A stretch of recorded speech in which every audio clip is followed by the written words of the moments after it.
I'm going to paint with a large mop brush. I'm going to really load my brush and paint the top part of the sky wet. These marks will be larger because this is the foreground, this is the sky above your head. And this will create depth in your painting. And now I'm painting that cobalt blue with a pinch of the burnt sienna here to the right hand side.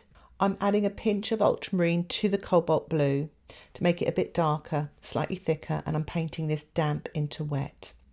Getting a little bit of the cerulean now and painting that in the middle of the sky, wet into wet. I've actually diluted it there with some water.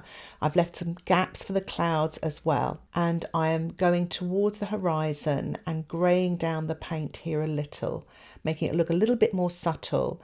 So the marks are smaller and the clouds get smaller as well. So it makes them look further away.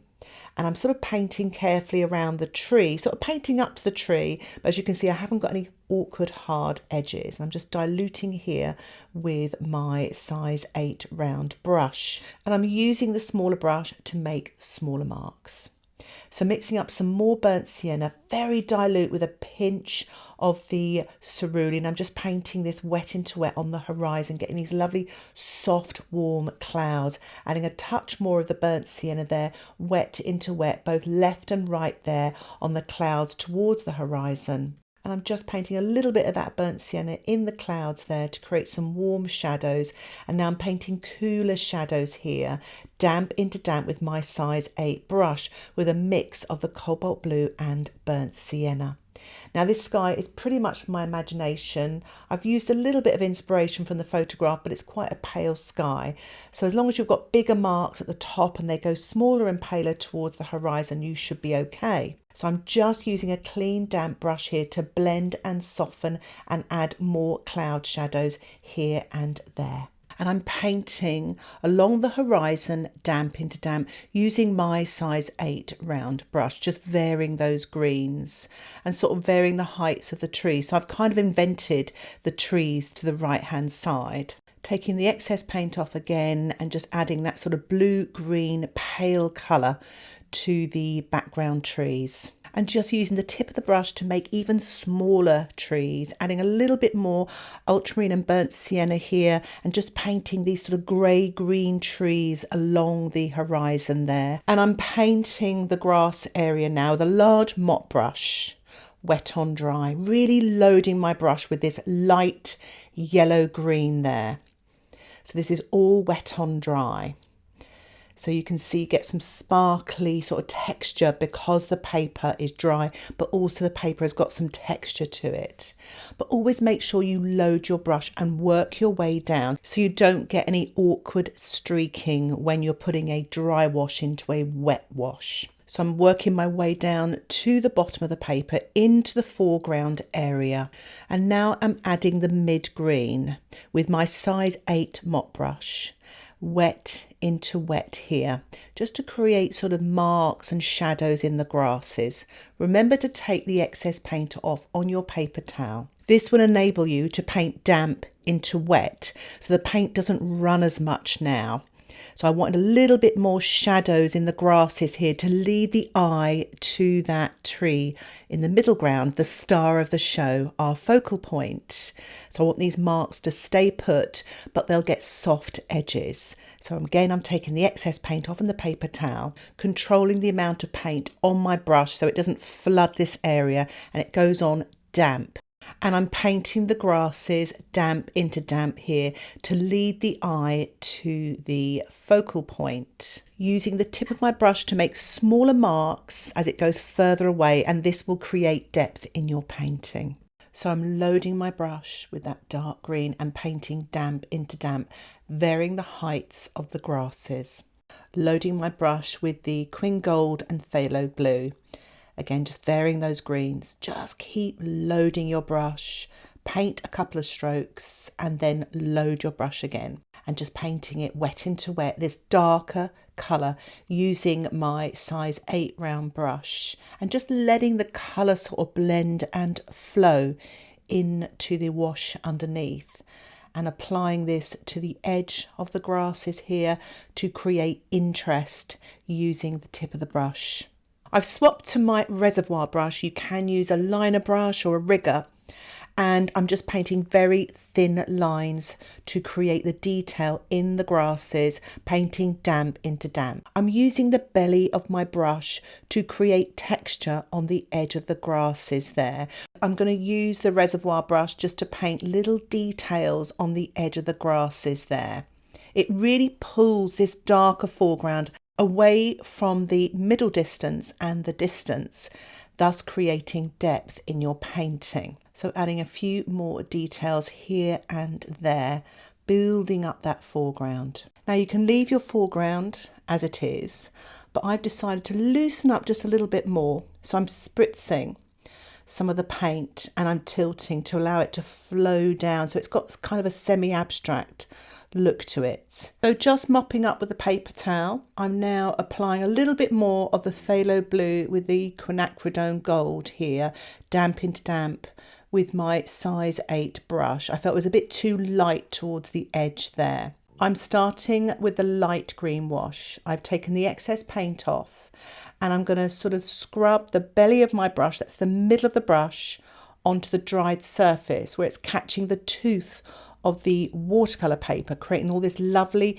yummy texture and all these white gaps where the sky is coming through, so it looks quite natural. I'm now going with the medium green wash, taking the excess paint off and painting damp into wet here. Still with the belly of the brush, and here's a sideways view. I'm still sort of scraping this on to create texture, but also the paint is mixing on the paper, and leave light green areas of wash as well. Now I'm going in with a dark green and I'm literally dropping it in wet, this time with the tip of the brush.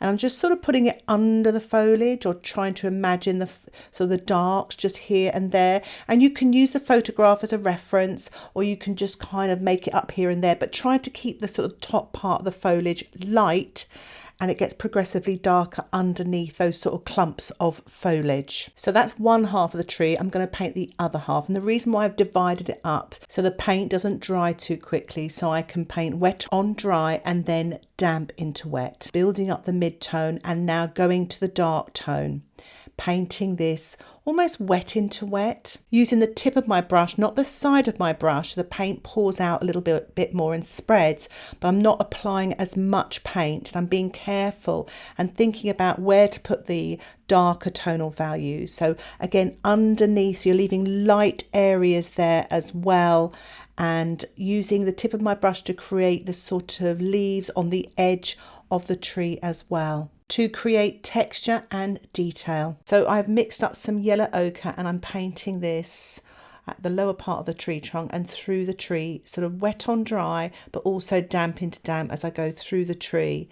And then I've mixed up Paynes grey with burnt sienna to paint the dark side of the tree trunk there on the right hand side, and just building up that detail, going through the centre of the tree, sort of missing bits of the foliage so it looks like it's growing up inside the tree. I'm using my size 6 round brush, and then splaying out the sides at the bottom of the tree there so it looks like it's growing out of the ground. And I am painting the smaller branches now here and there, going through the foliage, sort of like hit and miss, so it looks like you can see some of the branches, then it gets hidden by the foliage, and then you can see it coming through. Try to make sure that your branches match up, and make sure that your paint is thick and creamy. That's the burnt sienna and the Paynes grey mix. And if it helps you, turn your painting upside down to paint the branches as well. And I've actually switched to a liner brush to paint the smaller branches, and they're a little bit paler, and I'm just sort of painting them here and there. And I've taken the excess paint off on a paper towel so the paint doesn't bleed onto the damp foliage. So just adding branches here and there, trying to sort of marry them up there to make sure they look like they're coming from that tree trunk there. And as they get towards the outside edge, they get smaller, thinner and paler. And just using a little bit of the mid green there, painting it underneath the tree, wet on dry. And just adding a little bit more of that mid green wash there. I'm darkening it up now with some ultramarine mixed with the sap green, painting this damp into damp to create the shadow under the tree. And I'm using similar colours on the right hand side, varying this sort of colours and the heights of the trees, still using that dry brush technique, using the belly of the brush. And I'm adding adding some darks now at the bottom of the trees and cutting into the light grasses using the tip of my brush. And again, doing the same on the right hand side here, mixing up a little bit of burnt sienna and Paynes grey. I'm painting tree trunks and branches damp into damp with my size 6 brush. And then adding a few smaller trees as they go off in the distance now using my size 4 round brush. Doing the same on the right hand side. It's a lot paler because I've added more water, and this will make the trees look much further away, and because I've painted them smaller, they really will look in the distance, and it really does create depth in your painting. So I've watered down the blue and yellow even more to create a very pale wash so it looks much further away. I'm painting the bird with my size 6 round brush, wet on dry. Do take your time painting this and use a brush that you feel comfortable with. So I'm starting to paint the foreground foliage and fence posts wet on dry, still using my size 6 round brush. If you need to use a smaller brush to paint the wire, the thin wire, just swap over and then swap back to a larger brush to paint larger areas. And make sure you have plenty of paint, so mix up a big puddle. And keep applying fresh paint, keep loading your brush. And here I'm applying a really dark colour. As long as you can see the sort of light of the wash underneath coming through, so the paint isn't too thick. What you don't want to do is stop that light of the underpainting coming through. Otherwise, your painting could look flat, to avoid your painting looking flat. So I've swapped to my size 8 mop brush, and I'm using the side brush, dry brush technique again to create texture. But remember, keep loading your brush with plenty of dark paint, but you can leave light gaps in between there as well. So I'm painting the posts in with my size 6 round brush, damp into damp, using a little bit more Paynes grey and a touch more paint and less water, so this comes forward away from the foliage, but I'm also kind of softening it and losing it in the foliage as well, so it kind of disappears. I'm just adding some burnt sienna to the left hand side of the posts just to show a little soft light on there and to make them look a little bit more 3D. This is damp into damp with my size 4 round brush. I've mixed up a milky wash of Hansa yellow light. I protected my painting with paper towel.